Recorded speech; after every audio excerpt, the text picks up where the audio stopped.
terminemos esta serie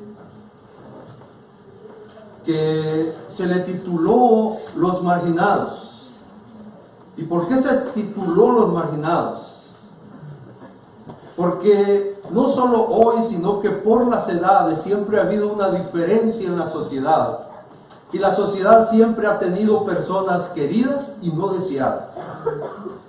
Pero lo grande de nuestro Dios, y especialmente los relatos que hemos estudiado en esta serie, nos muestra que Jesús se identificó con este grupo de personas, con el grupo de personas que habían sido despreciadas, menospreciadas, separadas por diferentes razones.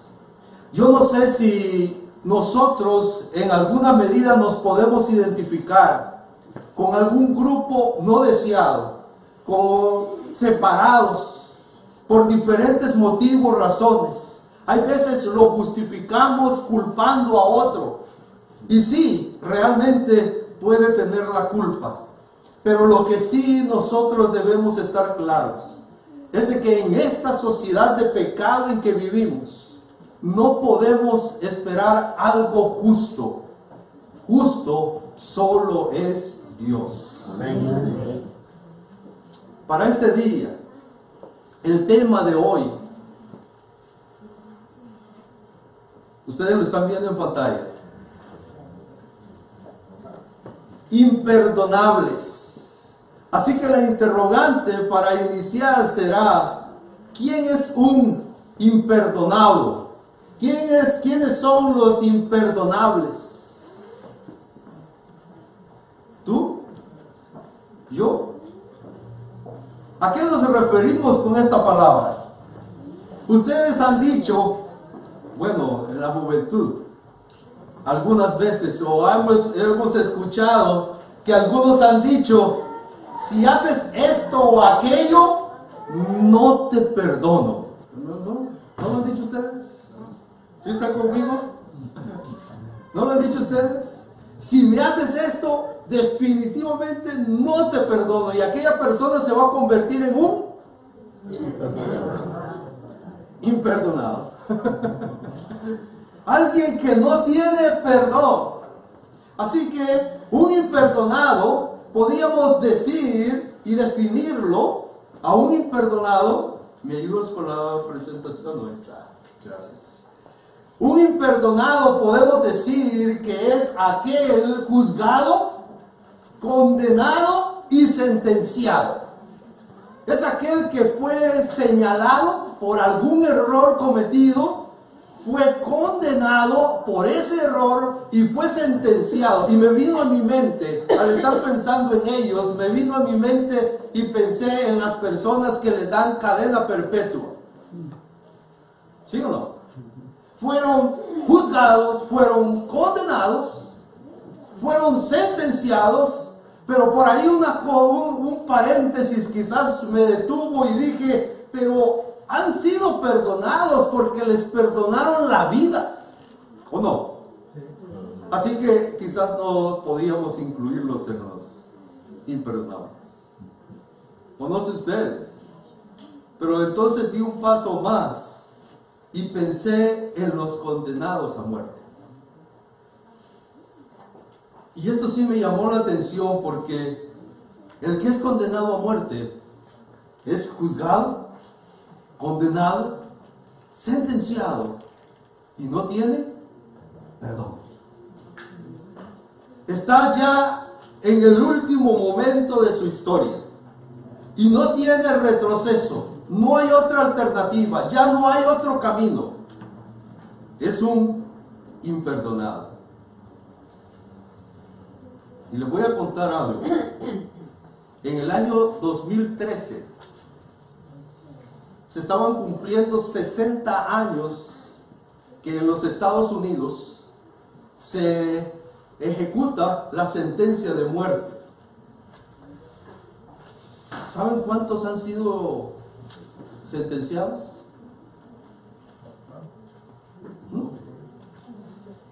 8,466 personas. Pero les tengo una buena noticia de este número. De esos 8,400, realmente solo han sido muertos 1,359. Los demás están en un proceso de perdón todavía. No son imperdonados. No son imperdonados. Los demás están en un proceso de buscar una defensa para no caer en su condena. Pero a pesar de que pudiéramos encontrar una cifra menor, es interesante poder descubrir que el promedio de personas condenadas a muerte aquí en los Estados Unidos es de 22 personas a 23 personas por año. En el año pasado, en el 2017, fueron 23 reos no solo condenados, sino que 23 reos ejecutados en sentencia de muerte. Y me puse a pensar, esto equivale a 1 o a 2 personas por mes. Yo creo que la cifra puede sorprendernos a nosotros. Pero la pregunta para esta mañana entonces será, ¿Jesús puede ser amigo de ellos? ¿Jesús es amigo de todos estos que están condenados a muerte? ¿Jesús es amigo de aquellos que han sido condenados a cadena perpetua? Y quiero decirles que me inquietó al pensar en ellos. Vivir el resto de su vida y la vida en un solo lugar, yo no sé qué tan fácil es. Pero la interrogante quizás podemos darle vuelta y hacernos a la pregunta: ellos, estos imperdonados, estos condenados a muerte, ¿llegan a ser amigos de Jesús? Y me hubiera gustado encontrar ese dato estadístico de cuántos de ellos han aceptado a Jesús como su Salvador. Porque aquí, ahora, nosotros podemos estar viendo y contemplar el amor de Jesús y saber de que Jesús es amigo de ellos. Es amigo tuyo, es amigo mío, aun cuando hay personas que no nos perdonan algunas cosas. Pero mis hermanos, en Jesús vamos a encontrar ese amigo que sí, vamos a decirlo, nos perdona.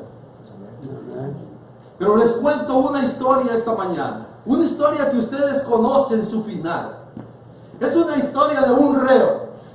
Es una historia de un muchacho, de un joven, con inquietudes en su vida. Pero mis hermanos, por las situaciones de la vida que no podemos explicar, pero sí podemos tener una evidencia, esos malos amigos, esas malas compañías no le ayudaron a un buen camino.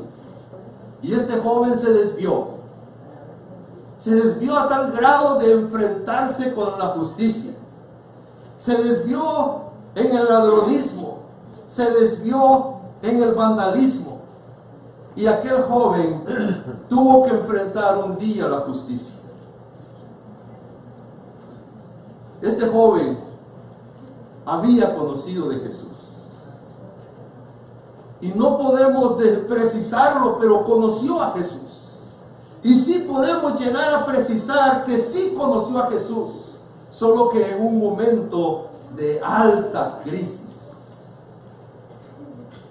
Pero este joven, podemos saber de que él amaba a Dios, conoció a Dios, temía a Dios, pero que lamentablemente su conducta no había sido la mejor en esta tierra. ¿Y por qué podemos decir que este joven conoció a Dios? Porque en el relato que encontramos en Lucas 23:40, encontramos que él le dice a su amigo, a aquel que lo había acompañado en situaciones malas, le dice Lucas 23:40, ¿ni aún temes tú a Dios estando en la misma condenación?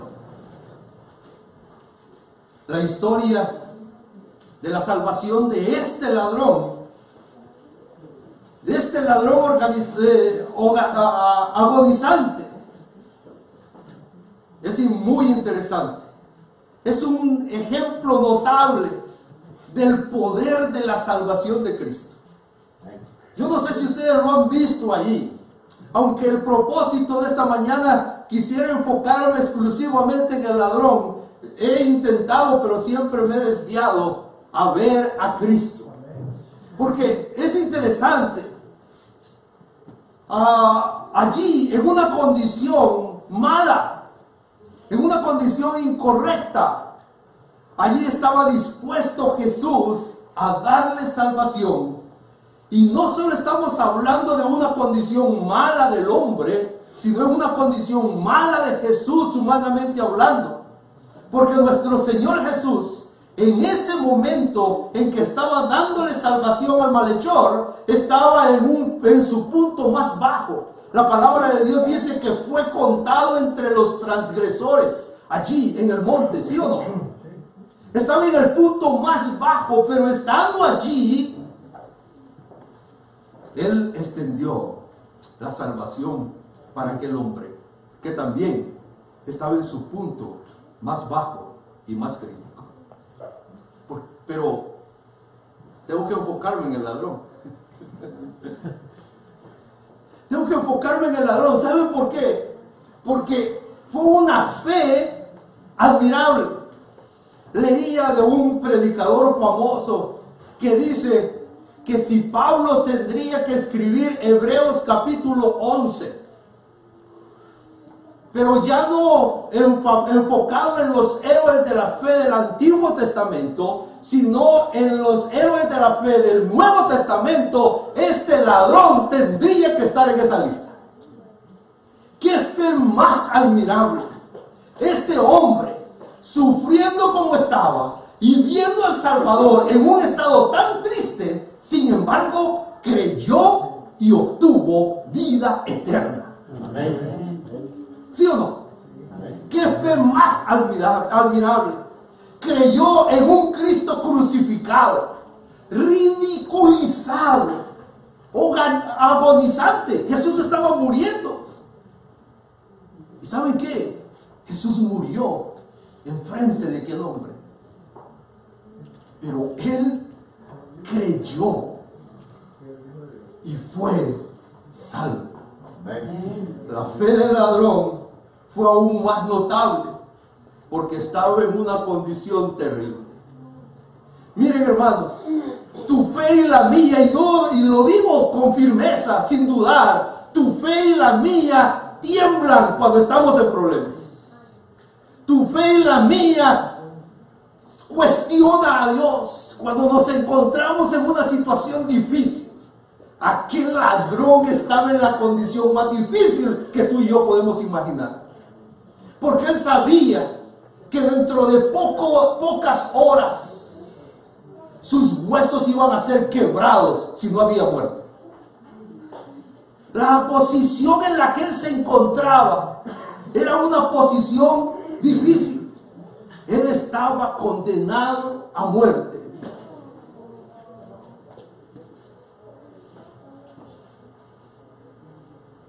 Recuerden también que estaba rodeado de burladores, ¿o no? Ahí estaban. ¿Quiénes estaban ahí? Estaban los escribas, los sacerdotes, y le decían a Jesús: si eres el Hijo de Dios, ¿verdad? Y tenía ahí a los soldados, que también dice el relato bíblico, ustedes lo pueden leer en Lucas 23, que se burlaban. Lucas 23:35, los gobernantes se burlaban. 23:36, los soldados también se burlaban de Jesús. El amigo de él, que lo había acompañado en los malos caminos, pero al fin y al cabo había estado ahí con él y ahora estaba ahí con él, en esa situación mala. Un buen amigo, ¿verdad? Porque el buen amigo está en todo momento. ¿O no? Así que, oye, buen amigo, ahí estaba ahora con él, también se burló de Jesús. Así que él, en medio de los burladores, creyó, tuvo fe en Jesús y le contó para vida eterna. Y voy a enfatizar algo que me llamó la atención. ¿Qué miembro de él estaba suelto en la cruz? ¿Qué parte de su cuerpo estaba suelto en la cruz? Estaba amarrado, ¿sí? Estaba inmóvil, porque la condición en la cual lo ponían era una condición donde no podía moverse. Por eso se le acalambraba. Lo único que podía mover era su cabeza, dice. Pero lo interesante es de que él tenía un miembro suelto que se llamaba lengua, ¿o no? Y lo utilizó sabiamente. ¿Sí o no? Reprendió a su amigo y defendió a Jesús. Confesó a Jesús. Se arrepintió de palabra y le fue contado por justicia. Amén. Su fe se manifestó en un valiente testimonio. ¿Saben que hay dos declaraciones del hombre? Yo no sé si ustedes la han tomado en cuenta. En el versículo 40 dice: ni aún temes tú a Dios estando en la misma condenación. En otras palabras, ¿qué está diciendo? Este que está aquí es Dios. ¿Y aquí quién oyó eso? Los sacerdotes que se burlaban, la gente que estaba todo a su alrededor, escucharon que aquel hombre le llamó a Jesús Dios. Lo reconoció como Dios. En medio de la burla, en medio de todo de la crisis en la cual se encontraba, reconoció a Jesús como Dios.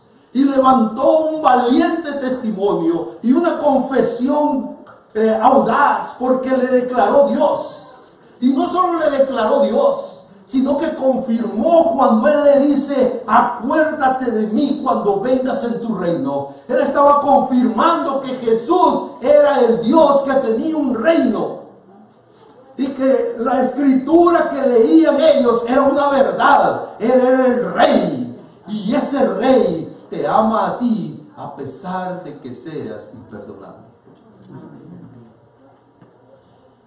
Mis hermanos, puedo hablar de lo admirable del ladrón, aunque no podemos perder de vista que era un bandolero, ¿o no? Le podemos agregar asesino, y algunos consideran que era un pirata alzado en armas contra el gobierno romano. Para que lo hubieran sentenciado a una muerte de ese tipo, él tenía una responsabilidad, una culpa alta, y algunos sostienen que para que haya sido condenado según las leyes romanas a ese tipo de muerte, fue realmente hallado culpable. Y saben que me interesó eso al leer la historia de las leyes romanas. Los romanos eran muy cuidadosos para condenar a alguien. Y ustedes pueden ver también que cuestionaron a los sacerdotes para poder condenar a Jesús. Y al final, los mismos sacerdotes son los que condenan a Jesús. Y Roma, en un acto que todavía lo criticamos, se lavó las manos y dejó a merced de los sacerdotes, del pueblo judío, a Jesús. Pero aquel hombre, un saqueador, un malhechor, un convicto, ¿qué podemos hablar de mal de él? Yo creo que puede ser larga la lista de lo mal que podemos hablar de él. Sus pecados, su falta era real. Él mismo lo reconoció, ¿o no? ¿Lo leemos?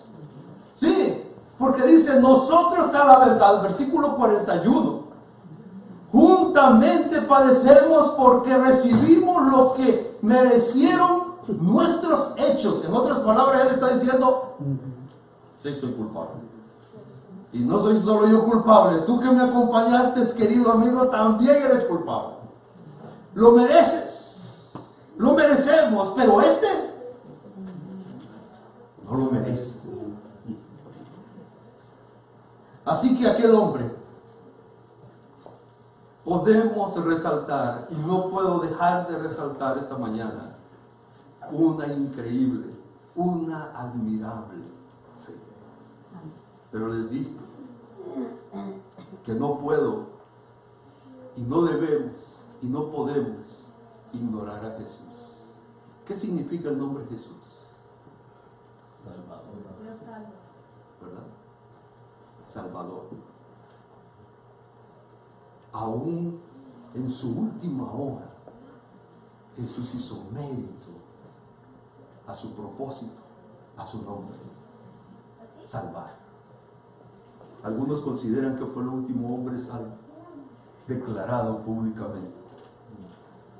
Mis hermanos, pero hay una verdad que sobresalta para mí en este relato, y que es: si un Salvador agonizante, en una condición tan deplorable, salvó al ladrón,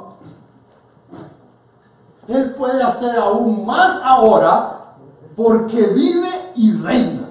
¿Les parece? ¿Por qué dudar? Hoy Él vive y reina. Y si pudo salvar a aquel hombre en una condición mala, hoy en una condición buena, ¿qué más no puede hacer por cada uno de nosotros? Jesús manifestó diferentes hechos en cuanto a este relato para que nosotros podamos también meditar en él. Nuestro Señor tenía la angustia de la muerte sobre él, y sin embargo se sobrepuso a ella y miró al criminal, se enfocó en él, vio su necesidad y le dio palabras de consuelo. Y no solo palabras de consuelo, le dio una gran promesa. Jesús ama rescatar a los pecadores. Así que, por favor, no me lo vayan a tomar a mal, pero me siento muy bien cuando digo eso y sé que soy un pecador. Porque Jesús ama a los pecadores. Y yo los amo a ustedes porque me perdonan algunas cosas incorrectas que hago. Sé que algunas no me las han perdonado, pero gloria a Dios que Jesús. ¿O no? Oh, mis hermanos, la fe que se apropia de la promesa es una fe de victoria y de vida eterna. Hay un detalle más en la fe del ladrón. ¿Cómo le dice el ladrón a Jesús? ¿Qué le dice? ¿Cuáles son las palabras del ladrón a Jesús? Acuérdate de mí. Acuérdate. Yo no sé por qué no le dijo lleva. Yo no sé por qué no le dijo libérame. Yo no sé por qué no le dijo dame vida. ¿Oh? ¿Qué le hubieran pedido ustedes a Jesús? ¿Qué le hubiéramos pedido? Que no me duela más, que no me duela cuando me quiebren los huesos. No quiero seguir sufriendo. ¿Qué le hubieran pedido ustedes a Jesús en esa condición? ¿Qué le hubiera pedido a Jesús? Pero aquel hombre humilde, reconociendo su falta, simplemente le dice: Jesús, acuérdate de mí, alivia, dame paz, dame consuelo. Yo soy despreciado. Dame una seguridad de que hay alguien que me ama. Y ustedes saben, y si no se los repito esta mañana, cuando ustedes le piden algo a Jesús, cuando yo le pido algo a Jesús, Él me responde con lo mejor. Él le pidió, acuérdate, dame este consuelo, dame esta paz, dame esta tranquilidad. Y Jesús le dice, ¿sabes qué? Vas a estar conmigo en el mejor lugar. No solo me voy a acordar de ti, sino que vas a estar junto a mí y vamos a vivir felices por la eternidad. Así que cuando tú y yo le pedimos a Jesús algo, Él nos va a dar siempre lo mejor. Y al hombre le dio algo mejor. Y esa fe que se aferró a una promesa, acuérdate de mí. Jesús le confirma que iba a estar con él. No puedo pasar de largo, aunque no es el tema, y no quisiera enfocarme allí, pero sí podemos declarar tácitamente en el versículo 43, entonces Jesús le dijo, de verdad te dijo, esto es seguro, esto es verdad, no hay duda alguna. Aquí hay una palabrita que ha causado gran conflicto. Hoy estarás conmigo. Mis hermanos, puedo presentar el argumento extenso esta mañana en cuanto a esa palabra, pero voy a argumentar rápidamente, porque ese hoy, Jesús, ese hoy, ¿a dónde estuvo Jesús ese hoy? ¿A dónde estuvo Jesús ese hoy? Ese hoy Jesús murió, fue a la tumba, estuvo en la tumba, resucita, y Él declara que no ha subido al Padre, no ha ido al paraíso, ¿verdad? Entonces, la promesa, o mejor dicho, la palabra hoy, con diferentes argumentos, nosotros podemos ver de que es una mala traducción. Pero sí es cierto algo. Ese hoy, es que Jesús, ese día, le estaba confirmando a aquel hombre que Él iba a estar con él. Algunos han argumentado el cierre de la gracia. ¿Cuándo es el cierre de la gracia? Hoy es el cierre de la gracia. ¿Ok? Hoy es el cierre de la gracia. El cierre de la gracia es cuando voy a morir. Hoy aquel hombre iba a morir. Ese hombre iba a morir ese día. Ese día se cerraba la gracia para él. Y qué tremenda oportunidad que tuvo. El día que se cerraba la gracia para él, vio a Jesús, creyó en Jesús, confesó su pecado y Jesús le dio la seguridad de su salvación. Amén. Yo quisiera esa oportunidad. ¿Ustedes? Sí, amén. Pero les tengo una noticia mejor. No solo quisiera, ¿sabes qué? Tú y yo ya tenemos esa oportunidad. Amén. Hoy tenemos esa oportunidad. Amén. Mis hermanos, no es de dudarlo, pero hoy tenemos esa oportunidad. La palabra de Dios en Apocalipsis declara, vuélvete al primer amor. Miren, para los conquistadores, para los exploradores, para los aventureros, en mi juventud me metí en esos problemitas yo. Y entonces, bueno, pero en los conquistadores, problemitas santos, ¿verdad? ¿Ok, conquistadores? Conquistadores, problemitas santos, esas aventuras santas, ¿ok? Pero yo recuerdo un consejo que me dieron. Si tú estás perdido, procura volver al principio. Procura volver donde estabas. Y la palabra de Dios dice, vuélvete a tu primer amor.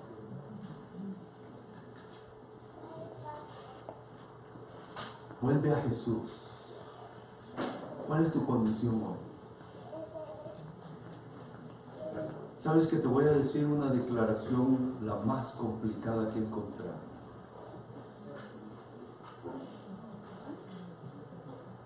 Saben que nosotros nos convertimos en imperdonables nosotros mismos.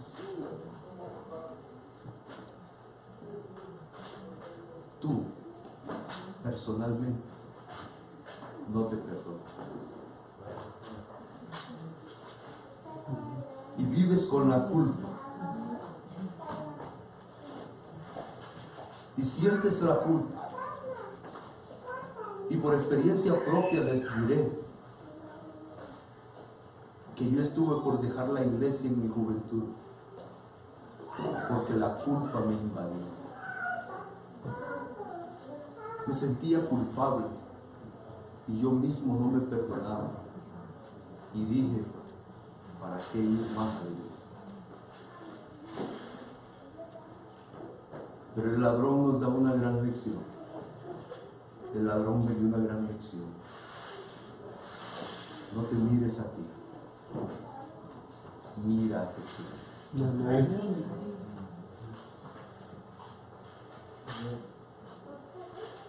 Mis hermanos, a veces nosotros sabemos que hemos fallado y quizás nadie más sabe. Pero cuando sentimos así, que ya no podemos más, mira a Jesús. El ladrón ya no podía más. No solo era real la culpa que él sentía, sino que él experimentaba las consecuencias de su error. Pero en esa condición mala, él miró a Jesús. Miró a la serpiente levantada en el desierto. Puso sus ojos en él y obtuvo salvación. Cuando lo vio, cuando lo contempló, creyó en Jesús. Y se dio cuenta que ese Jesús era el que estaba pagando su pecado. Lo vio como el Cordero que lleva la culpa y que trae la sanidad, la salvación para el pecador, para aquel imperdonado. Cuando vio a Jesús, no solo creyó en él, sino que se vio culpable a sí mismo. Reconoció su culpabilidad, confesó su culpabilidad, aceptó que merecía la condición mala y entonces recibió el perdón. Mis hermanos, quizás a nosotros por un momento nos hace falta reconocer que no es la culpa de Dios, que no es Dios el que ha traído la mala condición a tu vida. Reconocer tu pecado, confesar tu pecado, pero reconocer que las consecuencias que hoy vives no es de un Dios que no te ama, sino que por el contrario, es un Dios que quiere ayudarte en tu dolor, en tu problema. El ladrón testificó sin temor de Jesús. Le declaró Dios, le declaró Señor, le declaró Rey. 3 declaraciones contundentes de aquel hombre que estaba sufriendo, pero que sufría, pero que creía firmemente en ese Dios, en ese Señor, en ese Rey. Mis hermanos, les decía al principio, ese hombre vio morir a Jesús. No sabemos cuántas horas más él vivió en esa cruz, pero sí podemos decir, bajo el argumento de la historia, que ese hombre descansó en la promesa de estar con Jesús. Amén. Esta semana hemos pretendido buscar una renovación espiritual en nuestras vidas. Y por eso termino con esto. Necesitamos, mis hermanos, si tu condición ahora crees que no es la mejor espiritual, necesitamos volver al primer amor. Necesitamos volver a Jesús. Necesitamos volver a ver a Jesús. Nuestra fe se debilita porque nos vemos a nosotros mismos, vemos al hombre que está a nuestro lado vemos a los que están a nuestro alrededor, escuchamos a los que no tienen fe, vemos la imperfección de la iglesia y entonces nuestra fe se debilita. Mis hermanos, hoy es cuando tenemos que volver a fijar nuestros ojos en Cristo. Hoy es cuando tenemos nuevamente que volver a creer, pero solo vamos a creer si miramos a Jesús. Y definitivamente debemos reconocer delante de Jesús cuán malos somos. No justificarnos a nosotros mismos, que Él nos justifique y nos perdone. Amén. ¿Y sabes qué? Yo creo que esta parte es vital e importante. Testificar.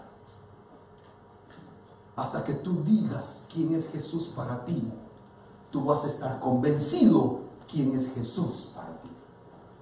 Comienza a decir quién es Jesús para ti y tú vas a creer en ese Jesús Salvador, en ese Jesús que tiene poder, en ese Jesús que puede todo, porque es Dios, Señor y Rey. Amén. Ese ladrón murió con Cristo y en Cristo. Amén. Tú y yo debe ser nuestro propósito en nuestra vida. Morir con Cristo. Morir en Cristo. Amén. Creamos en Jesús. Nuestra vida, hoy y por la eternidad, será mejor. Dios nos bendiga. Amén.